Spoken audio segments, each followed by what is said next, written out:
नमस्कार साथियों, after a long gap we are back again here to interact you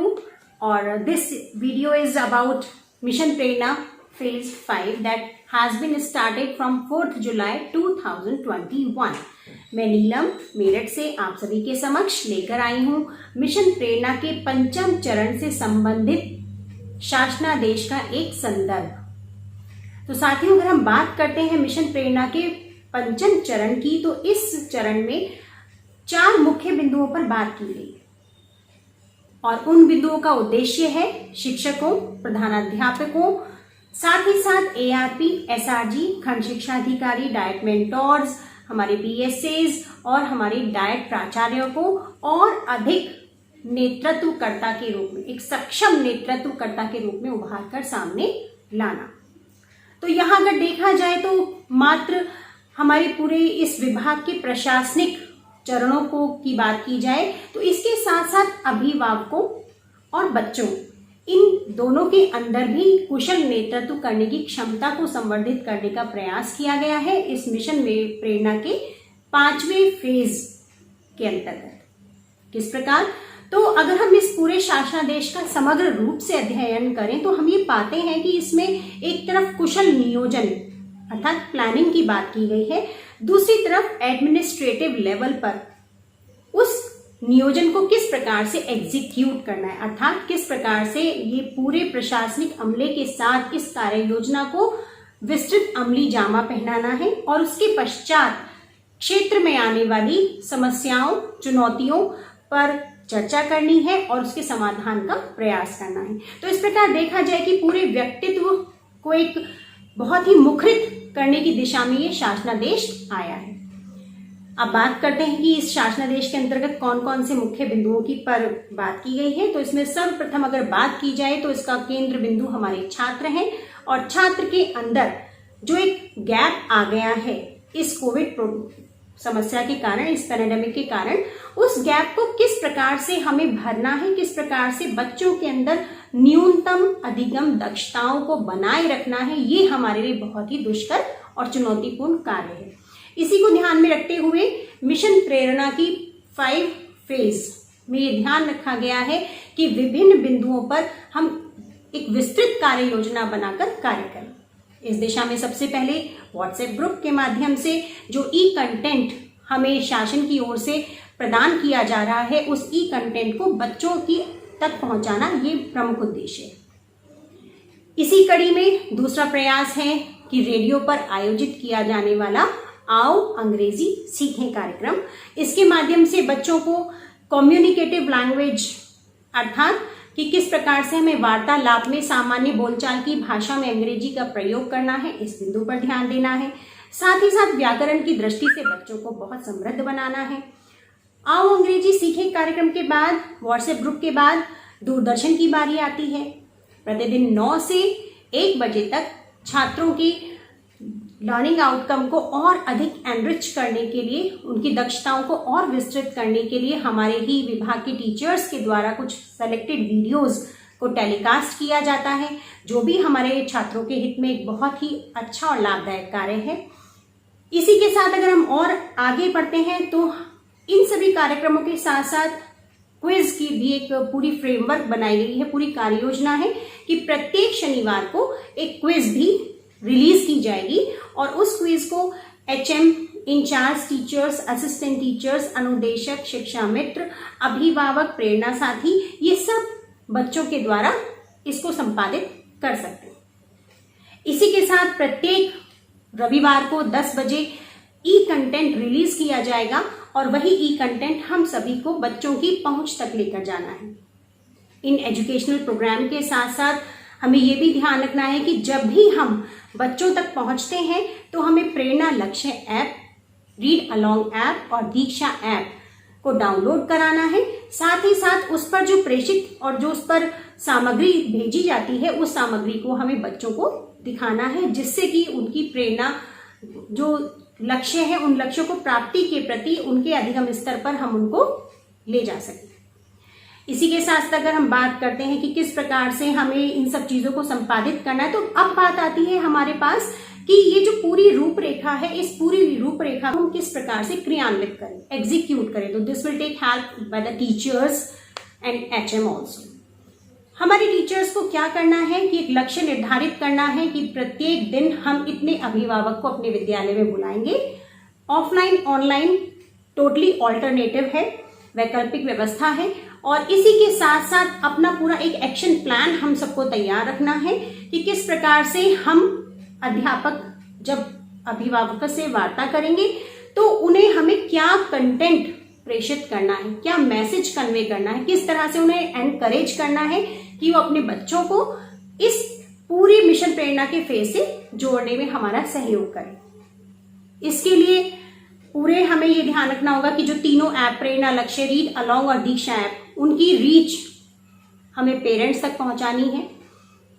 इस action plan में हमें यह भी ध्यान रखना है कि हम उन तक सारी शासन की योजनाएं जो हम तक भेजी जा रही हैं, चाहे वो ई कंटेंट हो, चाहे व्हाट्सएप ग्रुप के माध्यम से वर्कशीट या प्रैक्टिस बुक हमें भेजनी हो, साथ ही साथ अगर हम चाहें तो अपनी वीडियोस, इसमें एक और खास बात ये कही गई है कि टीचर्स अपनी खुद की वीडियोस अथवा TLM से रिलेटेड या वर्कशीट बनाकर भी बच्चों को भेज सकते हैं। तो इस प्रकार से पूरा कहा गया है कि हम सभी को ये ध्यान रखना है कि मीन्स चाहे कोई भी हो, रिसोर्स चाहे कोई भी हो, मुख्य उद्देश्य यही है कि बच्चों में इस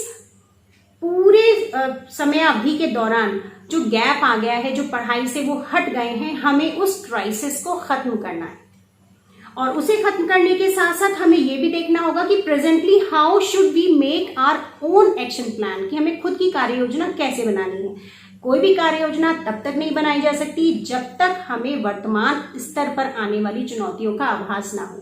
इसके लिए स्पॉट असेसमेंट की व्यवस्था की गई है शासनादेश में कि हम सभी को क्या करना है कि बच्चों का ऑफलाइन अथवा ऑनलाइन दोनों ही प्रकार की इसमें विकल्प दिए गए हैं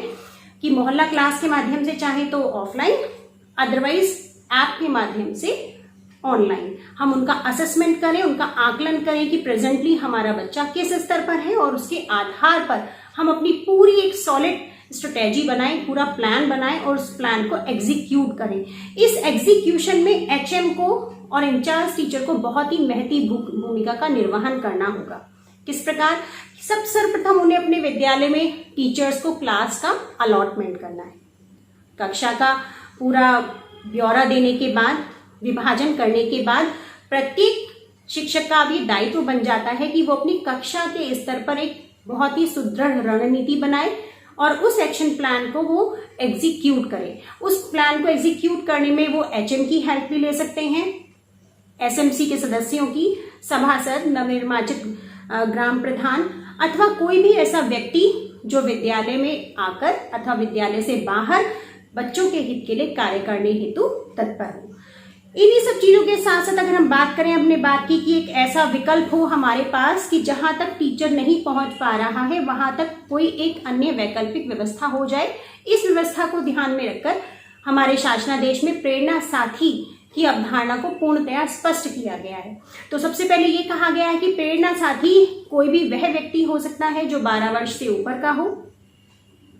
जिसके पास अपना कोई भी इंस्ट्रूमेंट हो, लाइक मोबाइल हो या फिर उसके पास अपना लैपटॉप हो, साथ ही साथ इंटरनेट कनेक्शन हो, वो रुचि रखता हो, वो इनोवेटिव हो, क्रिएटिव हो, साथ ही साथ नैतिक रूप से बहुत सुदृढ़। तो ऐसे व्यक्ति की पहचान करके उसे वॉलंटियर के तौर पर अपने साथ जोड़ना और शासन के द्वारा भेजी जाने वाली सारी कंटेंट को, सारी सामग्री को और टीचर्स के द्वारा स्वयं निर्मित की जाने वाली TLM को अथवा वीडियोस को अथवा एक्टिविटीज को बच्चों तक पहुंचाने में सहायता करना। तो यहाँ ये पूरी एक व्यवस्था थी कि हमें कैसे प्लानिंग करनी है, कौन कौन से हमारे सामने चैलेंजेस हैं उनको नोट करना है। जब हम पेरेंट्स से बात करेंगे, उनकी मनोदशा को हम जानेंगे तो उनसे संबंधित जो जो चुनौतियां हैं हम उन्हें अंकित करते जाएंगे। डॉक्यूमेंटेशन इज वेरी नेसेसरी और it is mention in the GO very clearly कि एक टीचर को और HM को, साथ ही साथ ARP SRGs को भी अपने कार्यक्षेत्र में आने वाली विभिन्न चुनौतियों को नोट करना है, उन पर परिचर्चा करनी है, उनका समाधान ढूंढने का प्रयास करना है और उस प्रयास को फलीभूत करने के पश्चात एनालिसिस भी करना है, जिससे कि अगली रणनीति बनाने के लिए सुविधा हो सके। तो यहाँ ये कहने वाली बात है कि टीचर्स डायरी में हमें डेट वाइज पूरी प्लानिंग को मेंशन करना है और उसके साथ साथ हमें पेरेंट्स को प्रेरणा सूची और प्रेरणा लक्ष्य के बारे में बहुत क्लियरली उन्हें इंटरैक्ट करना है। इसी के साथ साथ अगर हम बात करें तो हमें इस शासनादेश में दिव्यांग छात्रों के लिए भी एक बहुत अच्छी रणनीति बनाकर उसको फलीभूत करने का सुझाव दिया गया है और ये इसमें पूरी तरह स्पष्ट है क्योंकि प्रत्येक बच्चे को शिक्षा प्राप्त करने का अधिकार है। अतः हम किसी मुख्य धारा से वंचित बच्चे को उपेक्षित नहीं मान सकते, उसे मुख्य धारा से जोड़ने का कार्य हम सभी का है। इस सभी चीजों के साथ साथ कि हम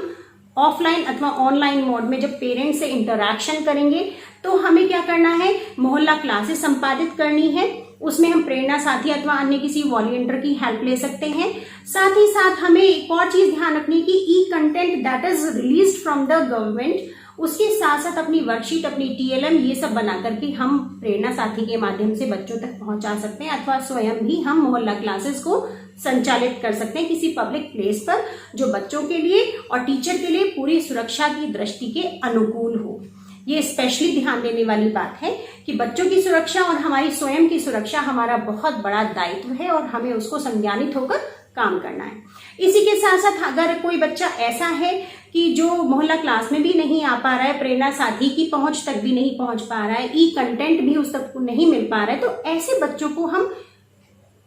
पहचानेंगे, पहचान कर उनको डॉक्यूमेंट में उनको नोट करेंगे। उसके बाद होम विजिट्स करेंगे, उनसे संपर्क करेंगे, उनकी समस्याओं को जानेंगे और उन्हें प्रोत्साहित करेंगे कि वो अपने बच्चे को ई कंटेंट के माध्यम से अथवा मोहल्ला क्लास के माध्यम से मुख्य धारा से जोड़ने का अवसर प्रदान करें। यहाँ कुछ ये मोटी मोटी बातें थी जो हम इस पूरे फेज 5 के संदर्भ में हम आपसे कर रहे थे। यहाँ पर एक बार अगर हम रिकॉल करें तो दैट इज वेरी इंपॉर्टेंट कि क्या करना है हम सबको, कि हमें इंटरैक्शन करना है पेरेंट्स से। साथ ही साथ हमें एज एन SRG और ARP हमें भी टीचर से इंटरैक्ट करना है और BOs और डायट मेंटोर्स उन्हें भी HM और टीचर से इंटरैक्ट करना है। हमारे BSA जो आयोजित करेंगे विभिन्न मीटिंग्स को, जो CDO अथवा DM के निर्देशन में एग्जीक्यूशन की तरफ लेकर जाएंगे, उनमें उनको भी दिशा निर्देश दिए जाएंगे और वो दिशा निर्देश ARP SRG के माध्यम से सामान्य टीचर तक पहुंचेंगे। अब इस बारे में अगर हम बात करें तो पूरे डिस्ट्रिक्ट लेवल पर इस पूरे प्रोग्राम को ऑर्गेनाइज करना और किसके सुपरविजन में इस कार्य को संपादित करना होगा, तो वो है हमारे रेस्पेक्टिव डायट प्रिंसिपल।